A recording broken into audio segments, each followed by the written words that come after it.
கற்றது உலகளவாகவும் கல்லாதது கைமண் அளவாகவும் இருக்கட்டும். Hello everyone, எல்லாரும் எப்படி இருக்கீங்க? நல்லா இருக்கீங்களா? இனி நம்ம பேச போற டாபிக் என்ன அப்படின்னு பாத்தீங்கன்னா விஷால் அவர்கள். ஸோ அவரை பத்தி தான் இந்த வீடியோல உங்ககிட்ட வந்து பேச போறேன். என்ன கௌதம, சினி ஃபீல்ட்ல இருக்க ஒரு ஆக்டர் அவரு. ஸோ அவரை பத்தி என்ன விஷயங்கள் அப்படின்னு பார்க்கும்போது மதகஜ ராஜா அப்படிங்கிற ஒரு படம், ஓகேங்களா, எம்ஜிஆர் அப்படிங்கிற படம் 2012 ஷூட்டிங் முடிக்கிறாங்க. 2013 பொங்கல்ல வர வேண்டிய படம் சில பினான்சியல் ட்ரபிள்னால அந்த படம் வந்து டேட் தள்ளி போகுது. கிட்டத்தட்ட 12 வருஷத்துக்கு அப்புறம் இப்போ இந்த வர மாசம் 10ஆம் தேதி ஐ திங்க் ஸோ அந்த மூவி வந்து ரிலீஸ் ஆக போகுது. ஸோ இந்த மூவில நடிச்ச ஹீரோ தான் விஷால் அவர்கள். ஸோ அவரு இந்த படத்துடைய ப்ரொமோஷனுக்கு ரீசெண்டா அவர் வந்து பப்ளிக் அப்பியரன்ஸ் கொடுத்திருந்தார். அப்படி வரும்போது எல்லாருமே விஷால் அவர்களை பார்த்து ரொம்பவே ஷாக் ஆயிட்டாங்க. ஏன்னா அவர் வந்து உடல்நிலை ரொம்பவே ஒரு மாதிரி கஷ்டமான ஒரு உடல்நிலையை வச்சுட்டு வந்து பேசுற மாதிரி இருந்தது. அண்ட் அவரோட ஹேண்ட்ல ரொம்பவே ஷேக் ஆச்சு அப்படின்னு ஏகப்பட்ட பேரு பயங்கரமா அவரை பத்தி வந்து பேசிட்டு இருந்தாங்க. என்ன ஆச்சுன்னே தெரியல அப்படின்ற மாதிரி நிறைய பேர் பேசியிருந்தாங்க. டிடி அவர்கள் தான் வந்து அந்த ஷோடைய ஆங்கர். ஸோ அவங்க வந்து ரொம்பவே ஸ்மார்ட்டா மூவ் பண்ணி சேர்லாம் வர வச்சு அப்புறம் வந்து அந்த ஷோ வந்து பண்ணி முடிச்சாங்க. ஸோ இதுதான் அன்னைக்கு அங்க நடந்த ஒரு விஷயம். ஸோ அதுக்கப்புறம் நிறைய பேர் பேசப்படுறது விஷால் அவர்கள் என்ன ஆச்சு, அதிகமா குடிக்கிறதுனால இந்த மாதிரி ஆயிட்டாரா, என்ன ஆச்சு, அவருக்கு உடல்நிலை என்ன ப்ராப்ளம் அப்படின்னு சொல்லி ஏகப்பட்ட பேர் வந்து பயங்கரமா வந்து இன்ஸ்டாகிராம்ல சோசியல் மீடியாலாம் வந்து பேசிட்டு இருந்தாங்க. ஸோ அவருக்கு ஆக்சுவலா என்னதான் ஆச்சு அப்படிங்கிறதான் இந்த வீடியோல உங்ககிட்ட வந்து பேச போறேன். ட்ரபிள், ஸ்ட்ரெஸ், அப்புறம் வந்து டென்ஷன், ஸோ இதெல்லாம் தான் ஒரு மனுஷனுக்கு ரொம்ப ரொம்ப பயங்கரமான ஒரு நோய் அப்படின்னே சொல்லலாம். இந்த நோயினாலதான் அவருக்கு இந்த மாதிரி ஒரு விஷயம் வந்திருக்கு அப்படிங்கிறது ரொம்பவே கஷ்டமா இருக்கு. அந்த எல்லாத்துக்கும் மேல நம்ம எல்லாருக்குமே வந்து ஒரு ஹெல்பிங் டெண்டன்சி அப்படிங்கிறது இருக்கணும் இருக்கணும் அப்படின்னு சொல்லி நம்ம நினைச்சிட்டே இருப்போம், கரெக்டுங்களா? அந்த ஹெல்பிங் டெண்டன்சியே அவருக்கு ஒரு வேலை எதிர்த்து நின்றுக்கோ, அதனாலேயே அவர் இந்த நிலைமைக்கு ஆயிருக்காரோ அப்படிங்கிறதும் நிறைய பேர் வந்து பேசிட்டு இருக்காங்க. அதனால கூட இருக்கும் அப்படின்னு சொல்லிதான் அவருடைய வட்டாரங்கள் சொல்லப்படுது. ஸோ யோசிச்சு பாருங்க, எல்லாருக்குமே ஹெல்ப் பண்ணும் அப்படிங்கிறது ஒரு பக்கம் இருந்தாலும் இந்த மாதிரியான விஷயத்துல என்னடா இது நம்ம ஹெல்ப்பே பண்ணாம இருந்திருக்கலாமா அப்படிங்கிற மாதிரி தோன்ற அளவுக்கு அவருக்கு நடந்திருக்கு அப்படின்னு சொல்லலாம். ரீசெண்டா இல்ல, லாஸ்டா அவர் நடிச்ச ஒரு பர்டிகுலர் மூவி, அந்த மூவி நடிச்ச டைம்ல அவர் வந்து ஒரு பாட்டிமாவை சந்திக்கிறாரு. அவங்க வந்து ஒரு குடத்துல தண்ணி வச்சிருக்காங்க. அது தண்ணி வந்து ரொம்ப கலரிஷா இருக்கு. இந்த தண்ணி எதுக்குமா அப்படின்னு கேட்கும்போது, இதுதான் நாங்க தண்ணி குடிக்கிற தண்ணி இதுதான் அப்படின்னு சொன்னதும் விஷால் அவர்கள் ஷாக் ஆகுறாங்க. இந்த தண்ணி தான் நீங்க குடிப்பீங்களா அப்படின்னு கேட்டா பாட்டிமா வந்து இதுக்கே எப்படின்னா, நான் இந்த மாதிரி 2-3 ஆக்டர் வந்து கேட்டு போயிட்டாங்க, வருவீங்க, கேட்பீங்க, ஃபீல் பண்ணுவீங்க, போயிடுவீங்க, அப்புறம் ஒன்னும் ஆக போறது இல்லை, அப்படிதான் ஆக போகுது அப்படின்னு சொல்ற மாதிரி அந்த பாட்டிமா சொல்லிட்டு போயிட்டு இருக்காங்க. அது விஷால் அவர்கள் வந்து ரொம்பவே டிஸ்டர்ப் பண்ணி அதுக்கப்புறம் அவங்களோட ஆஃபீஸுக்கு ஃபோன் பண்ணி ஒரு போர் பம்பை அங்க பர்டிகுலர் அரேஞ்ச் பண்றதுக்கு வர வச்சு அவர் அதை டைரக்டா இன்வால்வ் ஆனா பொலிட்டிக்கல் ரீதியா போயிடும் அப்படிங்கிறதால அந்த பர்டிகுலர் ஏரியாவுடைய கவுன்சிலர் அவர்களையும் வர வச்சு அந்த பர்டிகுலர் ஃபேமிலிஸுக்கு போர் பம்ப் போட்டு கொடுத்து ஹெல்ப் பண்ணியிருக்காரு அப்போ, ஓகேங்களா? ஸோ அதுக்கப்புறம் நிறைய ஹெல்ப் வந்து பண்ணிட்டு இருந்திருக்காரு. எஜுகேஷன் வைஸ் நிறைய பேரை தத்தெடுத்து படிக்க வச்சதா இருக்கட்டும், ஏகப்பட்ட விஷயங்கள், ரொம்ப ரொம்ப நிறைய நல்ல விஷயங்கள் விஷால் அவர்கள் வந்து பண்ணியிருக்காங்க.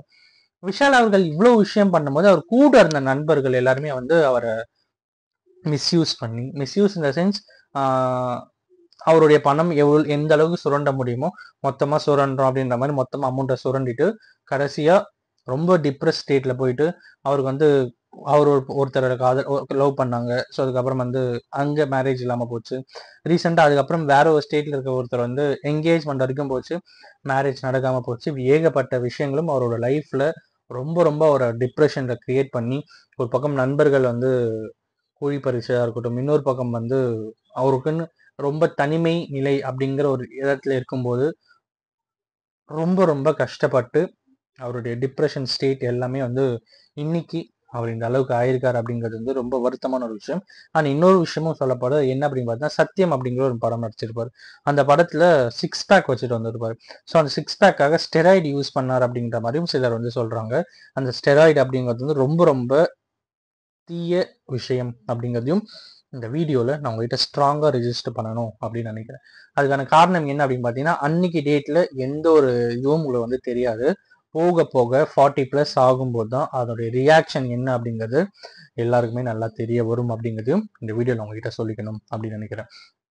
ஸோ இதுதான் அவரோட லைஃப்ல நடந்த ஒரு விஷயம். இதை தாண்டி இன்னும் சில விஷயங்கள் உங்ககிட்ட பேசணும் அப்படின்னு நினைக்கிறேன். அது என்ன அப்படின்னு பார்த்தீங்கன்னா, நிறைய பேர் ஜிம்க்கு போவோம், ஒர்க் அவுட் பண்ணுவோம், நிறைய பேர் வந்து பவுடர்ஸ் நிறைய வாங்கி சாப்பிடும், ஹெல்த் பவுடர்ஸ் வாங்கி சாப்பிடும். இதெல்லாம் சாப்பிடும்போது எந்த ஒரு ஜிம்லையுமே வந்து இந்த பர்டிகுலர் பர்சனுக்கு ஆப்டான பவுடர் இதுவாக தான் இருக்கும், இந்த பர்டிகுலர் பர்சனுக்கு பிளட் டெஸ்ட் எடுத்து யூரின் டெஸ்ட் எடுத்து இதெல்லாம் கிரியேட் பண்ணி அவங்களுக்கு இந்த மாதிரி சாப்பிட்டா தான் நல்லா இருக்கும்னு சொல்லி எந்த ஒரு இதுவுமே கொடுக்குறது ஜஸ்ட் சேக் ப்ரொமோஷன்.